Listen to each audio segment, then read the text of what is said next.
कर सकते हैं। बराला जी, आपने जीएसटी के बेनिफिट गिनाए। जी विपक्ष जो है लगातार आरोप लगाता रहता है और जीएसटी पर भी आरोप लगाए कि 11 साल सरकार खोई हुई थी। देखिए, हम 11 साल पहले भी जगे हुए थे और अब आज भी जगे हुए हैं। इस देश में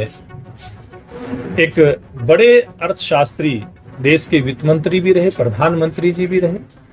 आदरणीय डॉक्टर मनमोहन सिंह जी। आपके पास इस प्रकार का व्यक्तित्व था, लेकिन आपने अपने तुच्छ स्वार्थों के लिए इस प्रकार की व्यवस्था को छूने तक से आपने परहेज किया। आप इतने बड़े बदलाव और कड़े बदलाव करने से आप डरते थे। आप में हिम्मत नहीं थी इतने बड़े बदलाव करने की। सोचते जरूर थे, मनमोहन सिंह जी ने विचार जरूर रखा था देश के सामने, लेकिन इस प्रकार के क्रांतिकारी विचार को, इस प्रकार के बड़े विचार को और योजना को लागू कर सकता है तो वो आज के दृढ़ निश्चयी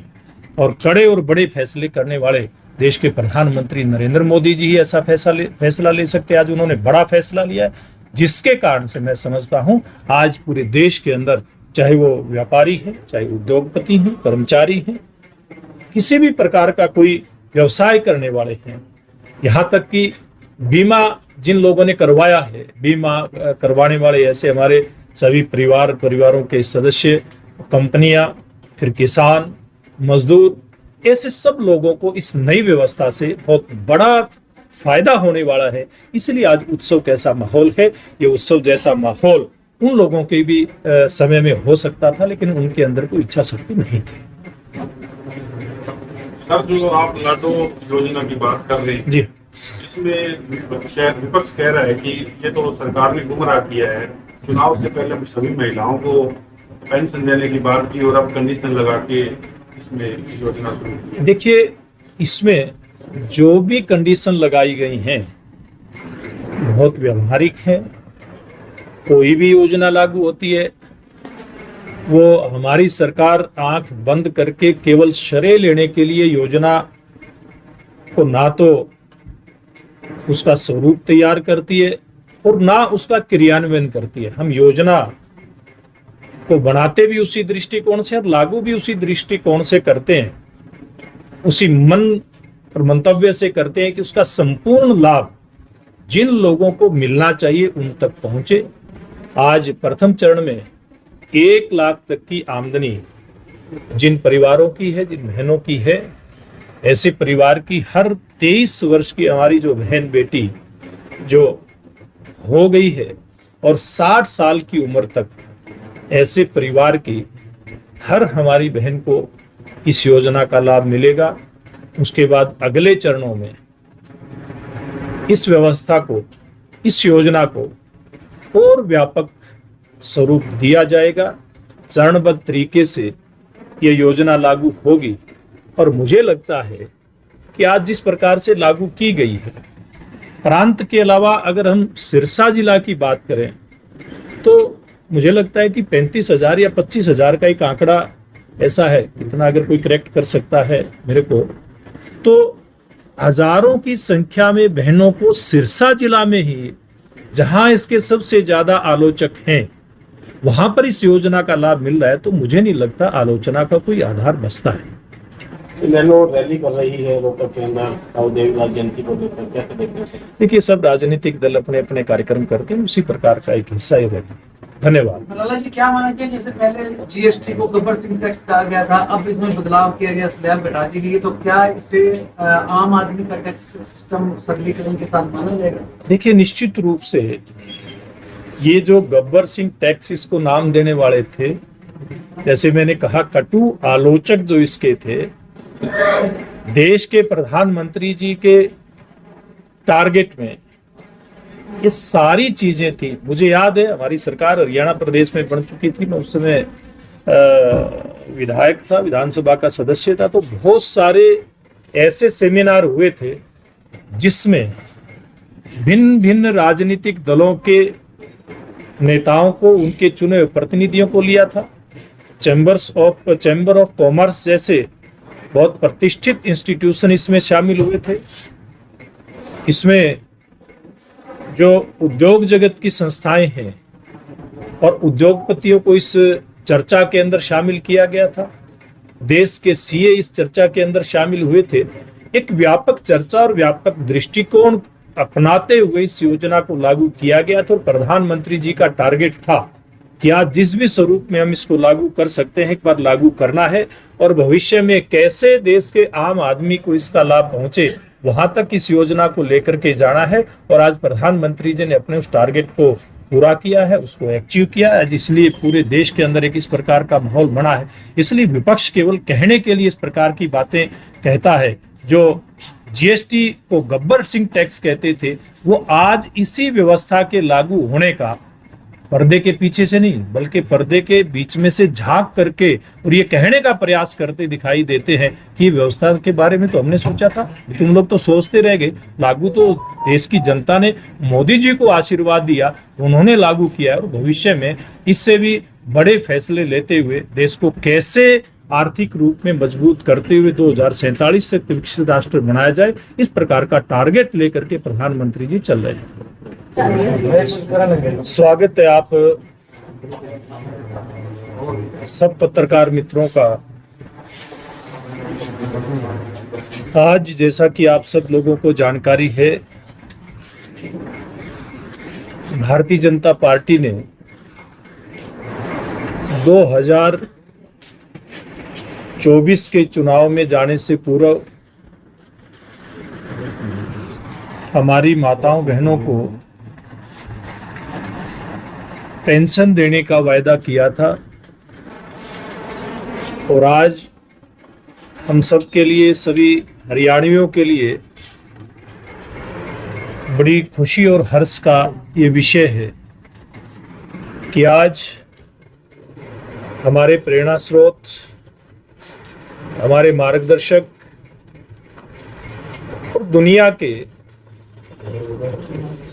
राजनीतिक और सामाजिक क्षेत्र को जिन्होंने एक नया चिंतन दिया, एकात्म मानव दर्शन और अंत्योदय का, यानी कि गरीब के भले का, पंडित दीनदयाल जी, आज उनकी जयंती है और इस जयंती के अवसर पर हमारे बहुत ही कर्मशील और लोकप्रिय मुख्यमंत्री आदरणीय नायब सिंह जी ने उस चुनावी वायदे को पूरा करने का काम किया है। आज पूरे प्रदेश में लाडो लक्ष्मी योजना, जिसके तहत 23 वर्ष से और 60 वर्ष की हमारी बहन बेटी, इनको रजिस्ट्रेशन लाडो लक्ष्मी योजना के तहत करवाने के लिए पोर्टल खुला है और 1 नवंबर से इनको 2100 रुपए की पेंशन मिलनी शुरू हो जाएगी। आज एक ऐतिहासिक अवसर है, बहुत बड़ा निर्णय जो हमारी पार्टी का था उसको आज लागू करने का काम प्रदेश के मुख्यमंत्री जी ने किया है। तो आपके माध्यम से सर्वप्रथम में हरियाणा प्रदेश की आधी आबादी को, यानी कि नारी शक्ति को, बहनों को बहुत बहुत बधाई देता हूं और भविष्य के लिए बहुत बहुत शुभकामनाएं देता हूं। और आज का दिन हमारे लिए इसलिए भी महत्व का है कि हमारी पार्टी के संस्थापक सदस्य, यानी कि जनसंघ की जब शुरुआत हुई थी, उस समय के महान विचारक जिन्होंने जनसंघ के संस्थापक अध्यक्ष डॉक्टर श्यामा प्रसाद मुखर्जी के साथ जनसंघ को देश के अंदर खड़ा करते हुए एक महान राजनीतिक विचार पूरी दुनिया के राजनीतिक क्षेत्र को देने का काम किया था, वो था एकात्म मानव दर्शन। कहीं पूंजीवाद की बात होती थी, कहीं मार्क्सवाद की बात होती थी, कहीं समाजवाद की बात होती थी, लेकिन पूरे देश का एक रूपता से कल्याण करने का विचार ऐसे किसी भी राजनीतिक थॉट में, किसी भी राजनीतिक विचारधारा में नहीं था जिसमें हमारी सनातन संस्कृति के आधार पर विचार करते हुए एक नया चिंतन लेकर के आने की सोच थी, जिसमें चाहे व्यक्ति है, चाहे पेड़ पौधे हैं, यानी कि वनस्पति है, जीव जंतु है, सबके कल्याण की कल्पना जिस संस्कृति में की गई, उसी के आधार पर ये नया राजनीतिक चिंतन उन्होंने हमें देने का काम किया।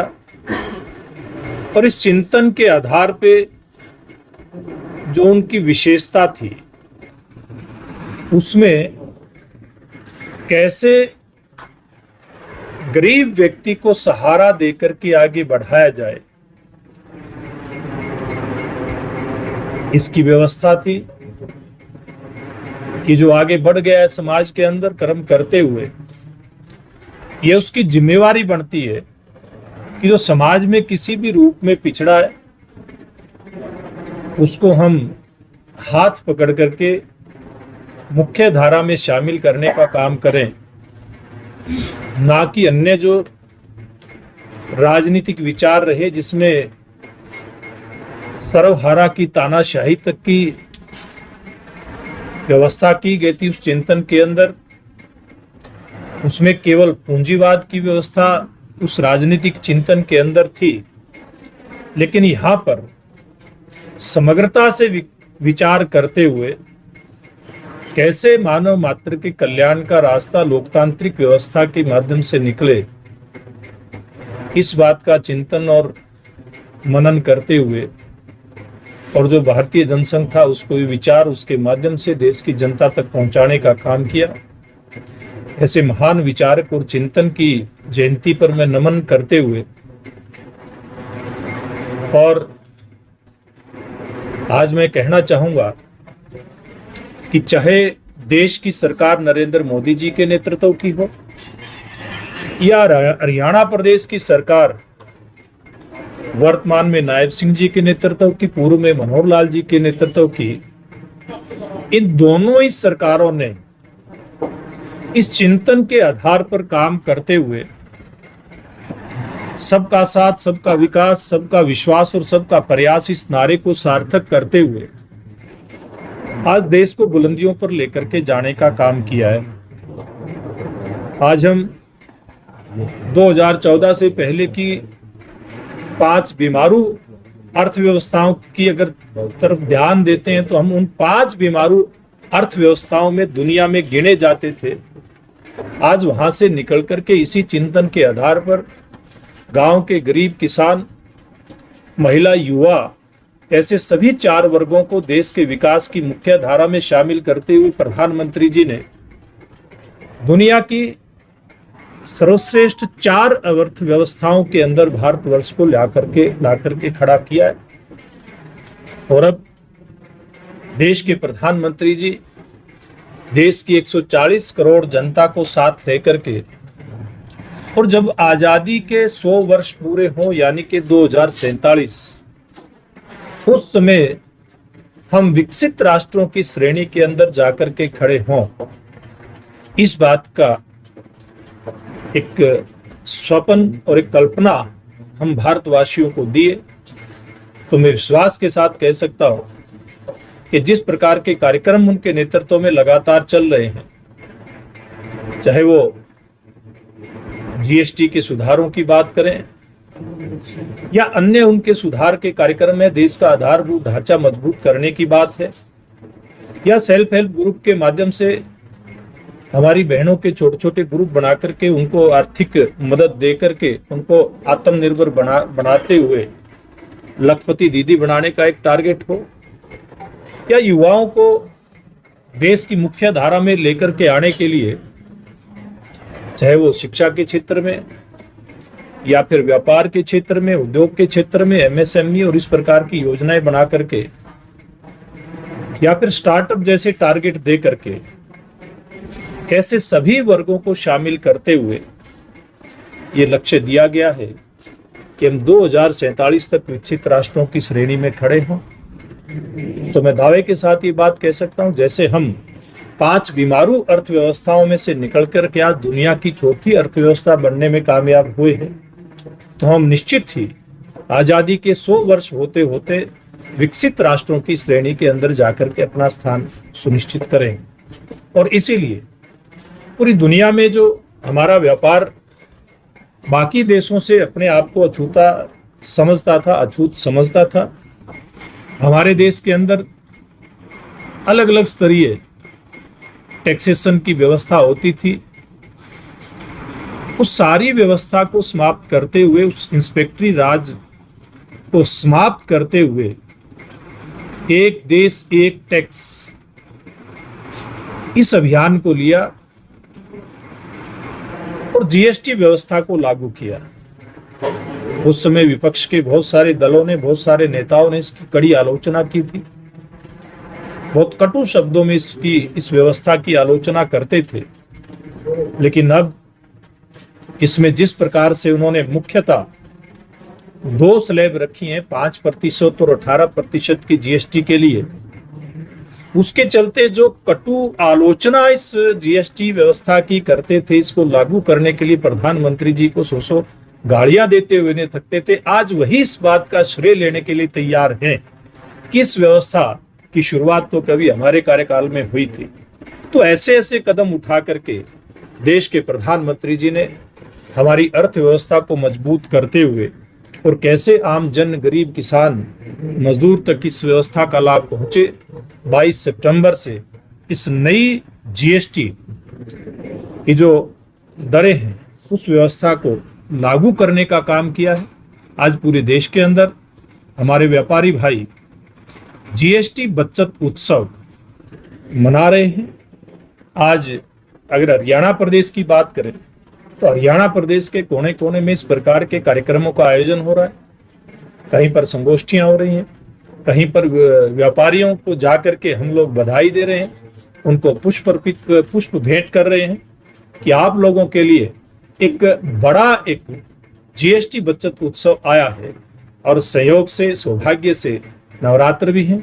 भविष्य में दशहरे का और दीपावली का त्योहार भी आने वाला है। तो इस त्योहार के सीजन में हम सब के लिए मोदी जी ने भी और हमारे मुख्यमंत्री नायब जी ने भी एक बड़े उत्सव का अवसर हमें उपलब्ध करवाया है। तो ये विषय आज मैं यहाँ लेकर के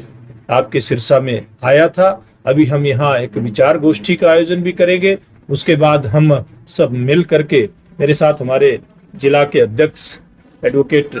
यतेंद्र जी उपस्थित हैं, गोपाल कांडा जी हैं, गुरुदेव राही जी हैं, अन्य कार्यकर्ता यहाँ पर उपस्थित हैं। हम सब लोग मिल करके बाजार के अंदर जाएंगे और व्यापारी भाइयों को पुष्प भेंट करके उनको इस महा उत्सव की और महा बचत उत्सव की बधाई देने का काम करेंगे। अभी स्वच्छता का भी एक अभियान आज के इस कार्यक्रम के अंदर जोड़ा है। ऐसे सब कार्यक्रम को लेकर के आपके बीच में आना हुआ है। इतनी बात मैंने कहनी थी। आपका कोई सवाल है तो? हमारे रहते आप बेरोजगार क्यों हैं? सरकारी नौकरी की सबसे अच्छी तैयारी, सबसे अच्छे अध्यापक, सबसे कम फीस, हरियाणा का नंबर 1 कोचिंग सेंटर ICS